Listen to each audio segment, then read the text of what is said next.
পাতলু, ওই দেখো একটা মৌমাছির চাক। খাবার পাইনি তো কি হয়েছে, এবার এসো আমরা মধু খাই।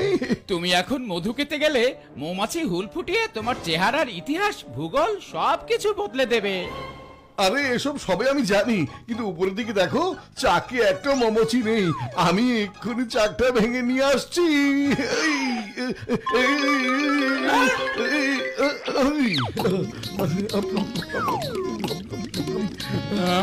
টাটকা মধু খাবার মজা একদম আলাদা।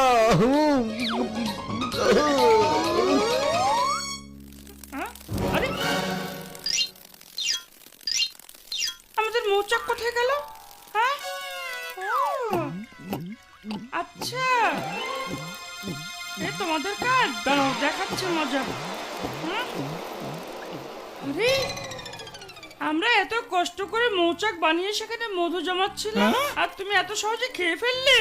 খেয়েছি তো কি হয়েছে, একটা চাকি তো ছিল, আর একটা বানিয়ে নাও। কি হয়েছে তাই না? আচ্ছা,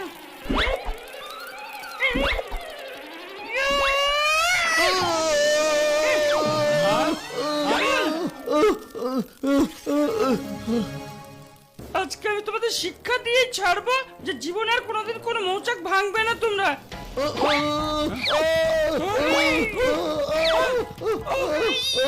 আরে দেখি সত্যি সত্যি আমাদের পেছনে লেগে গেল। পাতলু পালাও।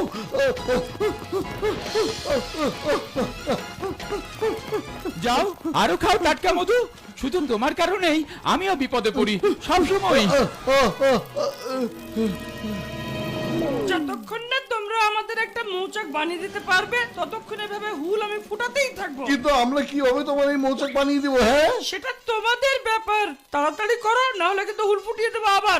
না, সরি সরি বলেছি তো তোমাকে, সরি বলেছি। ও সরি। চিংগম স্যার, বাঁচান চিকম স্যার, চিকম স্যার বাঁচান। মোটু পাতলু, কেন পাও ভয় যেখানে চিংগাম রয়? কেন পাও ভয়? বলো বলো, কি হয়েছে বলো। চিকম স্যার, একটা মৌমাছি আমাদের পেছনে লেগেছে। মোটু পাতলু, তোমরা দুজন একটা সামান্য মৌমাছির ভয়ে পালিয়ে আসছো।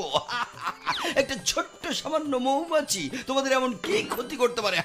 এক্ষুনি বুঝিয়ে দিচ্ছি কি ক্ষতি করতে পারি।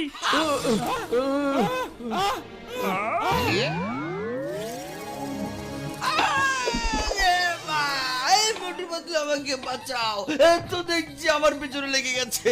এই বাবা, আইনের কসম, দেশের কসম, ওরে মা, আব্বা, চটপটি ফুচকা।